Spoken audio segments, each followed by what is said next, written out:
The Democratic Republic of Congo is said to be the most dangerous place on earth to be a woman. Over recent years, hundreds of thousands of women and girls have been raped, enslaved, and tortured as part of an intense fighting about ethnicity, power, and money. I will leave it to our honoree to testify to what he has seen and why rape has become a weapon of war. It is my distinct honor to tell you a bit about this compassionate and courageous man. Dr. Denis Mukwege is a gynecologist who founded Panzi Hospital in eastern Congo 14 years ago to provide medical care to women during their pregnancies. Dr. Mukwege and his staff were quickly confronted, however, with a dire health emergency, an epidemic of violence. Hundreds upon hundreds of women coming to the hospital with devastating internal injuries after being raped, gang raped, and held as sex slaves for long periods. He is now a leading authority in a very grim specialty, treating women who have been raped repeatedly. After years of surgeries, Dr. Mukwege said he knew he needed to address the root causes of the conflict or be forever, as he has said, sewing, sewing, sewing. And so his career took another turn. He became a human rights advocate, calling for the international community to protect the women of Congo. 1 year ago, in a speech at the United Nations, he demanded that the rapists, both rebel groups and government forces, face justice for their crimes. Only he used much stronger words. A few weeks later, back in the Congo, the doctor returned home after visiting a patient to find 4 armed men holding his daughters at gunpoint on his living room couch. Dr. Mukwege's bodyguard intervened and was shot dead. Dr. Mukwege fell to the ground, and the attackers fortunately fled. But no one was ever held accountable for that attack. Dr. Mukwege took his family to Europe, but it was painful for him to be away, knowing what the hospital would face with one fewer doctor. Hundreds of his former patients, some of the poorest women on earth, asked him, well, actually begged him to return. They raised money to buy a plane ticket, and they promised to organize groups of women to protect him in around-the-clock shifts. Dr. Mukwege returned to Congo in January. When his plane landed, there were women lining the road for 20 miles just to show him they meant what they said.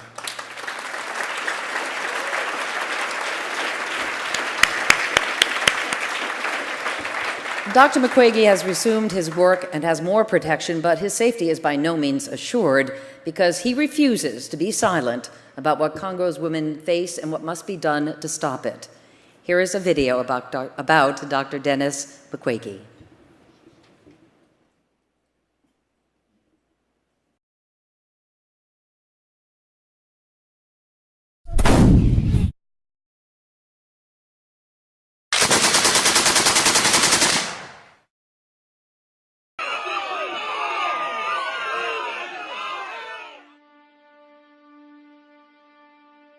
Et aujourd'hui, ce qui est plus grave, c'est qu'on a même des enfants nés issus du viol qui sont elles-mêmes violées. Et donc, c'est un cercle vicieux qui n'a pas de fin. Je ne sais pas ce qu'il faut dire de plus pour amener les gens à être plus sensibles.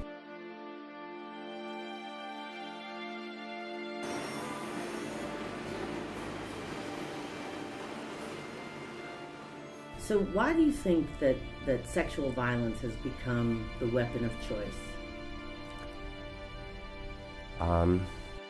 If you're a militia leader, if you're a warlord, it works to send out your troops to go rape people. And there's no accountability. There's complete impunity. Et malheureusement, tout ceci se fait en public, en présence des maris, des enfants. Et donc ça crée un traumatisme physique et psychologique, non seulement à la victime, mais aussi à toute la communauté. It's an effort by militias to do a few things. It's a very effective way to terrorize communities, to drive people out. It's a way of undermining the traditional authorities in a way, because if they can't protect their women, then they're discredited. Donc c'est une guerre en fait qui se fait sur le corps des femmes. You see Dr. Mukwege interacting with his patients and asking them about symptoms and how they're recovering, and he looks like just one more extraordinarily compassionate doctor in a field hospital somewhere. Au niveau de l'hôpital de Panzi, ce que nous essayons de faire par rapport à cette tragédie, c'est que les femmes viennent nous voir pour le problème physique. If all that he did was run a hospital like Panzi Hospital in a place that is so underserved, that would be an extraordinary achievement. But he's also become a campaigner at the international level for peace, for women's rights in Congo. And in particular, he spoke at the United Nations and called for an end to the impunity that has reigned so long there. I think, and I think a lot of people think, that that was what led somebody to try to mount an assassination against him. He is antagonizing some extraordinarily powerful elements who have killed before and who will kill again, and he is threatening their wealth, their power. Nous avons l'obligation de se mettre debout lorsque notre semblable souffre.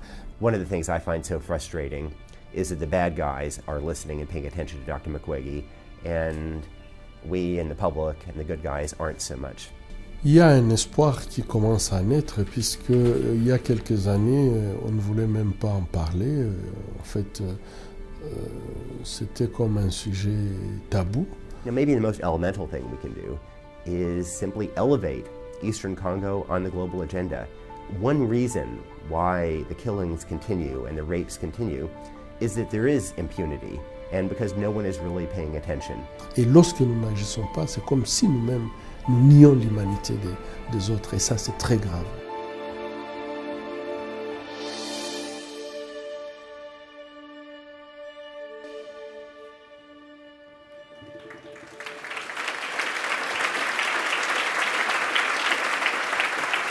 It is now my great honor to present Dr. Denis Mukwege of the Democratic Republic of Congo with the 2013 Human Rights First Award.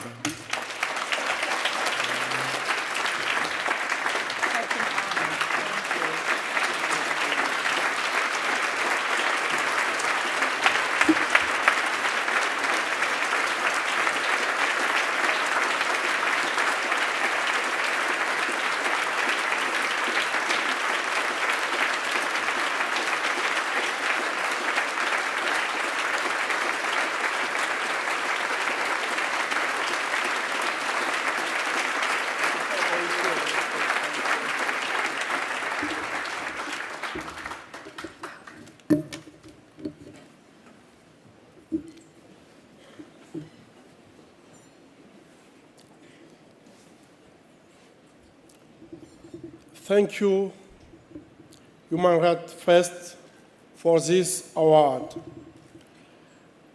and to all of you for being here. I studied medicine to help bring life into this world, but much of what I see today is about destruction of women, of families, of communities. Our hospital was established to help pregnant women in Eastern Congo. But we confronted an urgent medical need for women there, an epidemic of brutality through the use of rape as a weapon of war. Through our doors come women who have been stabbed or shot in their genitals, raped by gangs, forced into sexual slavery, and pregnant by violent men and boys, and often infected with HIV, AIDS, along with their babies. Many times, we are reduced to tears. Everything is damaged, but we get to work. We operate. We fix what we can, and that is a lot. But despite our efforts, Some of our patients will never again be able to control their bodily functions, and many will never be able to conceive. The physical injuries are staggering, but so are the psychic ones. How do you cope after watching your husband or your children killed? How do you go on after seeing your wife or your child raped in front of you? After being raped by a dozen men in front of all your community? So we also provide psychological care and safe haven. Eventually, healing does happen. When these women arrive, many tell us they want to die, but they live determined to live, and many of our former patients join us in helping other women. Their courage is remarkable. And yet, even as we celebrate their resilience, we are concerned because we know far too many of these women will be back. They return to their villages only to be raped again. I have operated some women 2 and even 3 times. These rapes are not only crimes, they are a part of strategy, malicious campaign in the terrible war between Hutus and Tutsis that burst into Congo in the aftermath of the Rwanda genocide. What began as an ethnic conflict has transformed to one about power and greed. Congo is rich in natural resources, especially the minerals needed to make electronic devices. The computers, cell phones, and other gadgets we all use. Rebels fight to control the mineral wealth in our mines, worth millions and millions of dollars. They are addicted to their profits, which they use to buy weapons. Rape has proven to be an inexpensive weapon and a tragically efficient one. Competing rebel groups use rape to drive people away, to dominate those who stay, to humiliate, and to prevent communities from surviving. Congolese government troops, backed by thousands of UN peacekeepers, have so far failed to defeat the rebels and protect the population. Few are brought to justice for these abuses.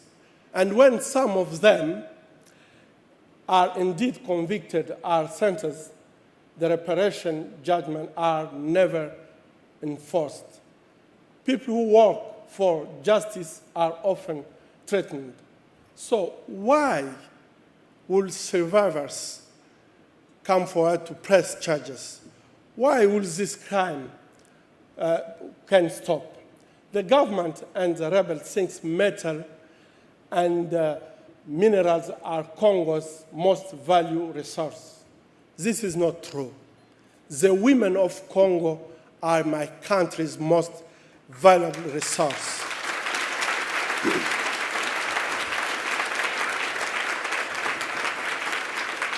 And this resource is being tragically, brutally decimated.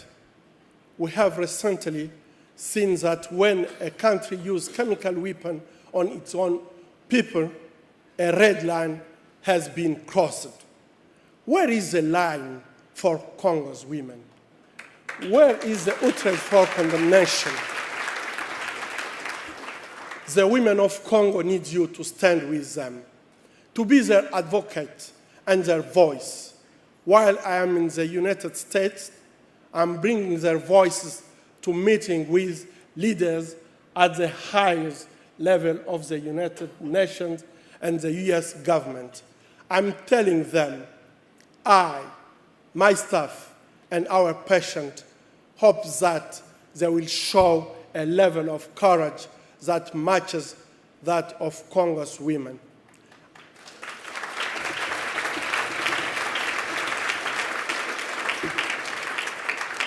I dedicate this award to them, and I urge you to join me in being a voice for them. Thank you so much.